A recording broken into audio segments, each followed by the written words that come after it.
আজকে পড়ব concept of অরবাইটালস। Concept of অরবাইটালস বলতে বোঝায় যে কক্ষকের ধারণা। কক্ষক অর্থাৎ এতক্ষণ আমরা পরমাণুর গঠনে যেগুলো পড়ছিলাম সেটা হচ্ছে যে ধর নিউক্লিয়াসকে কেন্দ্র করে ইলেকট্রন আবর্তন করছে, বৃত্তাকার পথে বা উপবৃত্তাকার পথে এরকম আবর্তন করছে, এটা আমরা দেখেছি। কিন্তু যেহেতু ইলেকট্রন হচ্ছে একবারে সাবমাইক্রোস্কোপিক পার্টিকেল, তা ইলেকট্রন যদি রোটেট করে নিউক্লিয়াসকে কেন্দ্র করে, তাহলে তুই ভাব যে কত তার ভেলোসিটি। সাধারণত ইলেকট্রন যে ভেলোসিটিতে মুভ করে অ্যারাউন্ড দ্য নিউক্লিয়াস সেটা হচ্ছে লাইটের ভেলোসিটির 1/10 ভেলোসিটি।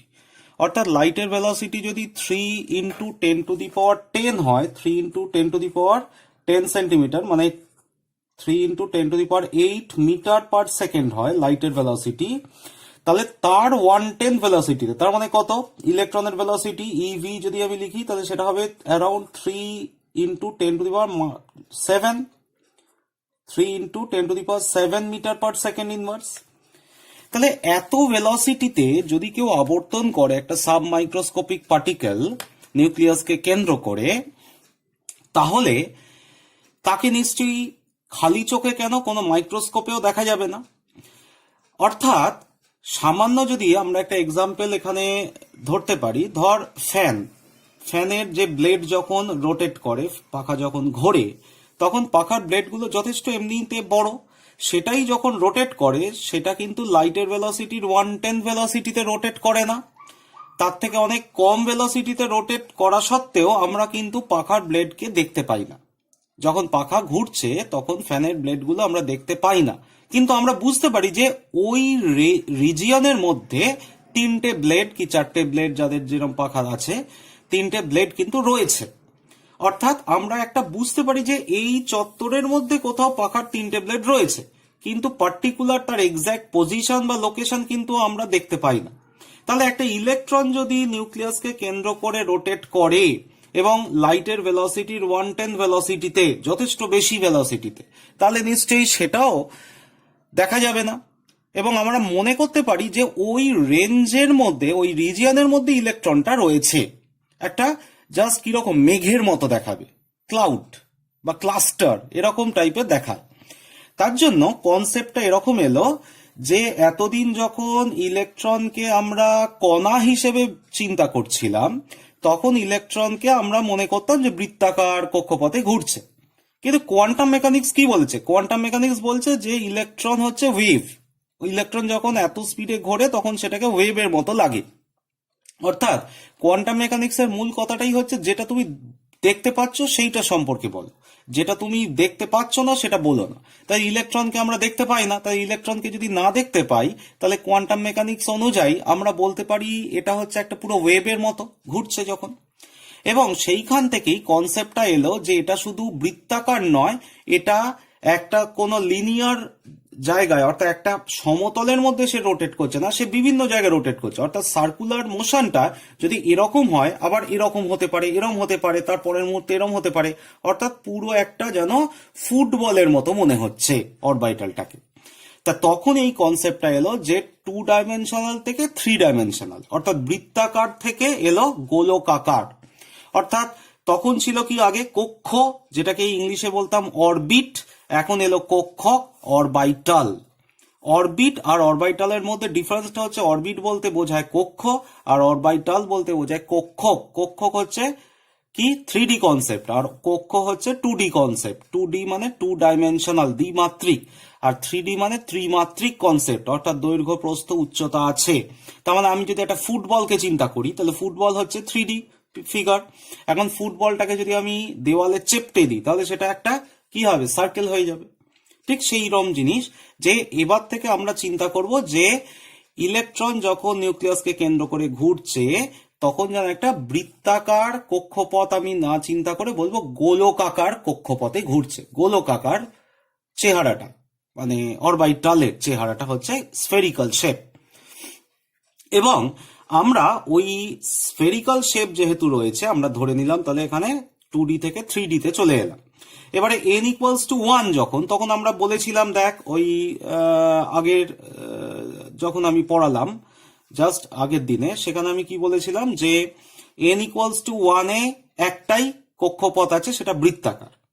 আর n ইকুয়ালস টু 2 এ দুটো কক্ষপথ আছে, মানে উপকক্ষ, একটা হচ্ছে বৃত্তাকার, একটা হচ্ছে উপবৃত্তাকার। n ইকুয়ালস টু 3 এ একটা বৃত্তাকার, দুটো উপবৃত্তাকার, এরকম ছিল। n ইকুয়ালস টু 4 এ একটা বৃত্তাকার, তিনটে উপবৃত্তাকার। অর্থাৎ সাব অরবিটাল গুলোর মধ্যে একটা কিন্তু বৃত্তাকার ছিলই, আর বাকিগুলো উপবৃত্তাকার, এবং উপবৃত্তাকারের সাইজটা ক্রমশ বাড়ছে। তাই এবারে এই কনসেপ্ট অনুযায়ী, অরবাইটালের কনসেপ্ট অনুযায়ী, যে n ইকুয়ালস টু 1 যেটা, সেখানে একটাই অরবাইটাল, সেটাকে আমরা সাব অরবাইটাল গুলোকে সাধারণত এস পি ডি এফ এই দিয়ে চিহ্নিত করি। এস পি ডি এফ গুলো স্মল লেটারে, এস পি ডি এফ। তাহলে n ইকুয়ালস টু 1 এ কটা উপকক্ষ আছে? একটাই, সেটা হচ্ছে 1s। n ইকুয়ালস টু 2 এ কটা উপকক্ষ আছে বা সাব অরবাইটাল আছে? সেটা হচ্ছে দুটো, 2s আর 2p। n ইকুয়ালস টু 3 এ কটা আছে? 3s, 3p, 3d। n equals two 4 এ কটা আছে?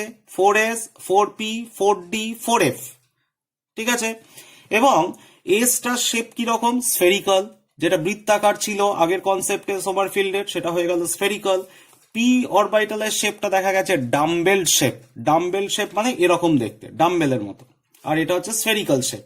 ঠিক আছে, আমরা এটা বইয়ের পাতায় আঁকছি তার জন্য, কিন্তু এটা একটা ফুটবলের মতো দেখতে। এটা হচ্ছে স্ফেরিক্যাল, ডাম্বেলের মতো দেখতে, 3D ডাম্বেল। ডি লেখা আছে কমপ্লেক্স ফিগার, মানে ডি অরবিটালটা আরো কমপ্লেক্স, জটিল, তার জন্য এটা আমি এখানে দেখাইনি। এফটা আরো জটিল হবে। ঠিক আছে। এবং এই যে সাব অরবিটালে কতগুলো করে ইলেকট্রন অ্যাকোমোডেট করতে পারে, সেখানে লেখা আছে যে এসে ম্যাক্সিমাম দুটো ইলেকট্রন, এস সাব অরবিটালে ম্যাক্সিমাম দুটো ইলেকট্রন অ্যাকোমোডেট করতে পারে। পি তে ম্যাক্সিমাম 6টা ইলেকট্রন অ্যাকোমোডেট করতে পারে। ডি তে 10টা, এফ এ 14, 14টা। আর জি যদি অরবিটাল হতো, তাহলে তুই দেখ যে কত করে বাড়ছে, এস থেকে পি তে 4টে বেড়েছে, তাই 2 থেকে 6 হয়েছে। ডি অরবিটালে 6 থেকে 10 হয়েছে, তার মানে 4 করে ইনক্রিজ করছে সংখ্যাটা ইলেকট্রন অ্যাকোমোডেশনের। তাহলে এফ এর পর যদি জি অরবিটাল, সাব অরবিটাল হতো, তাহলে সেখানে কতগুলো ইলেকট্রন অ্যাকোমোডেট করতে পারতো?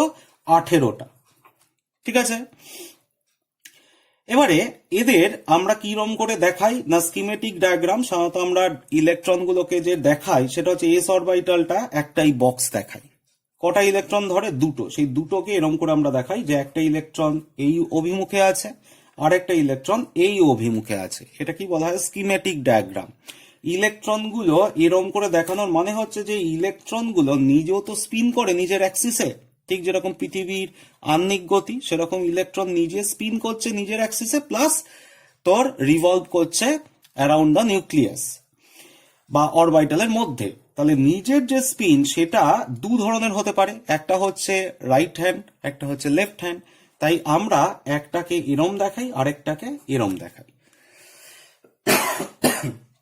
তাহলে রাইট হ্যান্ড স্পিন বা লেফট হ্যান্ড স্পিন আমরা দুটোকে ডিস্টিংগুইশ করার জন্য এইভাবে লেভেলিং করি। পি অরবিটালে কতগুলো ইলেকট্রন ধরে? তোর 6টা। তার মানে 3টে ঘর আছে পিতে, এবং এক একটায় দুটো করে থাকলে 6টা হচ্ছে। ডি তে 5টা ঘর আছে, এক একটায় দুটো করে থাকলে 10টা হচ্ছে। আর এফ এ এক একটা ঘরে দুটো করে থাকবে, তার মানে টোটাল 7টা ঘর, 14টা অ্যাকোমোডেট করতে পারে। ঠিক আছে। তাহলে আমি যদি বলি যে n ইকুয়ালস টু 3, ভালো করে বোঝার চেষ্টা কর যে n ইকুয়ালস টু 3 তে তাহলে কি কি অরবিটাল আছে? n ইকুয়ালস টু 3 তে আছে 3s আছে, 3p আছে, 3d আছে। এবং n ইকুয়ালস টু 3 তে আমরা ক্লাস 10 এর কনসেপ্ট অনুযায়ী কতগুলো ইলেকট্রন অ্যাকোমোডেট করতে পারে? 2 ইন্টু n স্কোয়ার ফর্মুলা ছিল, তাহলে 2 ইন্টু 3 স্কোয়ার, তার মানে কত? 3 স্কোয়ার মানে হচ্ছে 9, আর 9 দুগুণে 18টা। এবারে দেখ এখানে সাব অরবিটালের কনসেপ্ট অনুযায়ী কিরকম না, 3s, এস এ দুটো ধরে, পি তে কটা ধরে? 6টা, তাহলে 2 আর 6 8, আর ডি তে কটা ধরে? 10টা, তাহলে 2 প্লাস 6 প্লাস 10, 18টা। মিলছে? তা আমরা এরম করে তোর ক্রমশ কনসেপচুয়ালটা, এই কনসেপচুয়াল বলছি মানে অরবিটালের কনসেপ্টটাকে আমরা এইভাবে দেখি, এবং কনসেপ্টটা আমরা এইভাবেই তৈরি করি। তা ধর যে পি সাব অরবিটাল যেটা, সেই পি সাব অরবিটালে আমরা একটু দেখছি যে তিনটে ঘর আছে। এই তিনটে ঘরের মধ্যে একটা হচ্ছে পি এক্স, একটা হচ্ছে পি ওয়াই, একটা হচ্ছে পি জেড। এইভাবে আমরা তোর নামকরণ করি। পি এক্স, এক্স এবং ওয়াই এবং জেড এগুলো হচ্ছে সব সাবস্ক্রিপ্টে। পি এইখানে X, P Y, P Z এইভাবে লিখতে হয়। সাবস্ক্রিপ্টে এক্স ওয়াই জেড গুলো লিখতে হয়। এইগুলোর মানে কি? মানে হচ্ছে যে ধর আমি যদি 3 ডাইমেনশনাল ফিগার মানে তার কিরকম এক্স ওয়াই জেড অ্যাক্সিস আছে। তুই যে ঘরে এখন পড়াশোনা করছিস সেই ঘরের যে কোনো একটা মেঝের কোণকে চিন্তা কর। মেঝের কোণটাকে চিন্তা করলে দেখবি যেটা দেওয়াল বরাবর ওপরের দিকে উঠছে সেই কোণ থেকে, সেইটা হচ্ছে জেড অ্যাক্সিস ধর। আর এই এক্স আর ওয়াই অ্যাক্সিসটা হচ্ছে তোর ওই ফ্লোরটা, তুই যেখানে বসে আছিস, ঠিক আছে? আর এটা হচ্ছে একটা দেওয়াল, এটা একটা দেওয়াল, এরকম করে চিন্তা কর। তা 3D ফিগার এরকম এক্স ওয়াই জেড এই হিসেবে দেখায়। এটাই হচ্ছে কার্টেজিয়ান কোঅর্ডিনেট। এখন কার্টেজিয়ান কোঅর্ডিনেটে ধর আমি যদি আঁকি যে P x orbital, P x orbital actually x Axis বরাবর ডাম্বেলটা রয়েছে, ঠিক আছে? এক্স অ্যাক্সিস বরাবর মানে এটা এক্স অ্যাক্সিস, তাহলে এটা এক্স, এখানে হচ্ছে মূল বিন্দু, এখান থেকে হচ্ছে নেগেটিভ এক্স, তাহলে এক্স অক্ষ বরাবর এরকম রয়েছে আর এরকম রয়েছে। ওয়াই অ্যাক্সিস বরাবর দেখ এই রয়েছে আর নেগেটিভ ওয়াই এরকম রয়েছে। জেড অ্যাক্সিস বরাবর এরকম রয়েছে আর নিচে জেড এর এরকম রয়েছে। আর ডাম্বেল শেপটা সেটাই এখানে আলাদা করে আমি দেখিয়েছি যে পি এক্স যদি এটা এক্স অ্যাক্সিস হয় তাহলে পি এক্স সাব অরবিটালটাকে দেখতে কিরকম না ডাম্বেল শেপ। পি ওয়াই যদি এটা ওয়াই অ্যাক্সিস বরাবর হয় তাহলে এরকম দেখতে, আর জেড অ্যাক্সিস বরাবর হলে এরকম দেখতে, ঠিক আছে? এবং একসাথে যখন এই তিনজনে থাকে তখন ওই জাস্ট লাইক স্ফেরিক্যাল শেপ লাগবে। সিমিলারলি ডি অরবিটালের ছবিগুলো খুব ইন্টারেস্টিং। ডি অরবিটালের ছবিগুলো এরম নাম করা হয়েছে, যেমন এখানে খুব সিম্পল এক্স ওয়াই জেড, এখানে 5টা আছে, এই 5টাকে নামকরণ করা হয়েছে এইভাবে যে D x square minus Y square. এই এক্স স্কোয়ার মাইনাস ওয়াই স্কোয়ারটা কিন্তু তোর কোথায় রয়েছে? সাবস্ক্রিপ্টে। ডি জেড স্কোয়ার, এই জেড এক্স ওয়াই জেড এগুলো সবই কিন্তু সাবস্ক্রিপ্টে, অর্থাৎ এরম করে জিনিসটা লিখতে হয়, যেন এরকম না হয় যে ডি পাশেই জেড স্কোয়ার, এরকম না লেখে, জেডটা হচ্ছে নিচে লেখে। তারপর হচ্ছে d x y, d y z আর ডি এক্স জেড। তার মানে টোটাল 5টা সাব অরবিটালকে দেখানো হলো। এবং এখানে ডি এক্স ওয়াই এর ছবি আর d y z d x z এর ছবিগুলো দেখ সিমিলার। কিরকম? যদি এটা এক্স অ্যাক্সিস এটা ওয়াই অ্যাক্সিস হয় তাহলে ডি এক্স ওয়াইটা হচ্ছে জাস্ট ডায়াগোনালি লোবগুলো রয়েছে।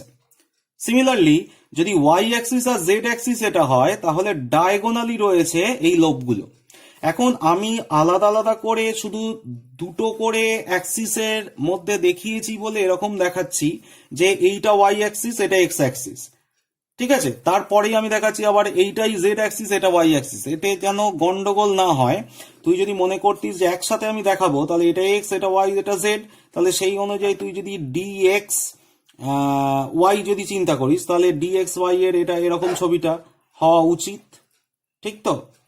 ডি ওয়াই জেড এর ছবিটা কিরকম হওয়া উচিত? ডি ওয়াই জেড এর ছবিটা ঠিক এরকমই হওয়া উচিত, এই ওপরে আবার এই নিচে আবার এরকম আবার এরকম। অর্থাৎ এইগুলোকে যদি একসাথে আমি দেখাতে চাই তাহলে কিন্তু একটা জটিল ছবিটা তৈরি হবে, কিন্তু আমি আলাদা আলাদা করে পার্টে ভেঙে দিয়েছি।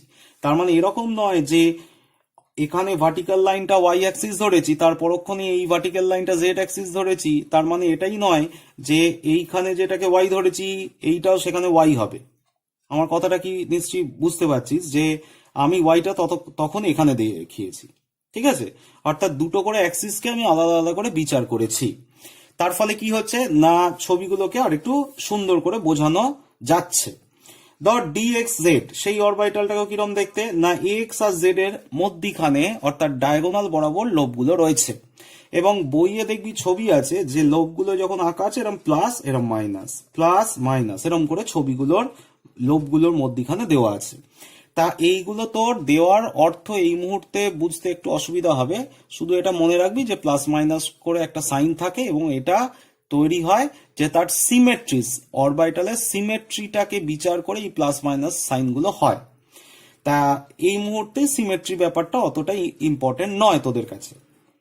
ডি এক্স জেডটা হচ্ছে এরকম, আর d x square minus Y square যেটা আমি এরকম করে এঁকেছি দেখ d x square minus Y স্কোয়ারটা সাবস্ক্রিপ্টে, এবং তার লোবগুলো দেখ অ্যালং দ্য অ্যাক্সিস বরাবর রয়েছে, ঠিক আছে।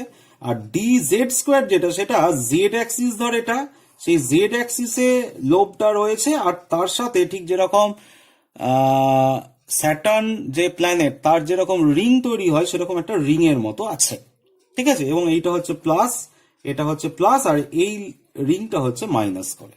এগুলো হচ্ছে সব সিমেট্রি কনসিডার করে এই প্লাস মাইনাস সাইনগুলো আনা হয়েছে। আর প্রশ্ন একটা হতেই পারে মনে, যে এইগুলো কি করে তৈরি হলো, যে কিভাবে সায়েন্টিস্টরা ভাবলো যে এই লোবগুলো এরকম দেখতে ডাম্বেল শেপ, এটা হচ্ছে এরকম অ্যালং দ্য ডায়াগোনাল, এটা হচ্ছে অ্যালং দ্য অ্যাক্সিস, এইগুলো কিভাবে সায়েন্টিস্টরা চিন্তা করলো? এরকম তো নিশ্চয়ই নয় যে ঘুম থেকে উঠে হঠাৎ স্বপ্ন দেখলো আর মনে পড়লো দিয়ে ছবি এঁকে ফেললো, তা নয়। ব্যাপারটা হচ্ছে যে এই প্রত্যেকটা যে লোবের ছবি আঁকা হয়েছে, সেই লোবের ছবিগুলো তাদের ওয়েভ ইকুয়েশনকে সলভ করা হয়েছে। ওয়েভ ইকুয়েশন বলতে কি বোঝায়? আমরা কোয়ান্টাম মেকানিক্স অনুযায়ী জানি যে ইলেকট্রন যেহেতু সাবমাইক্রোস্কোপিক পার্টিকেল, সেখানে কোয়ান্টাম মেকানিক্সই অ্যাপ্লিকেবল। আর কোয়ান্টাম মেকানিক্স অনুযায়ী আমরা জানি যে তাদের কি নেচার রয়েছে, ওয়েভ নেচার। তা ওয়েভ নেচার মানে তার একটা ইকুয়েশন দিয়ে তাকে রিপ্রেজেন্ট করা হয়, ওয়েভ ইকুয়েশন। যেরকম আমি তোদের আগের দিন বলছিলাম যে সাইন নোসয়েডুয়াল কার্ভ, যেগুলো সাইনের গ্রাফ, কসের গ্রাফ যেরকম দেখতে হয় ওয়েভের, তা সেরকম ওই ওয়েভ ইকুয়েশন গুলোকে সলভ করে এরকম ছবিগুলো পাওয়া গেছে। অর্থাৎ লোবগুলো যেন এরকম দেখতে। তাহলে 5টা লোবের ছবি এখানে দেখানো হয়েছে ডির ক্ষেত্রে।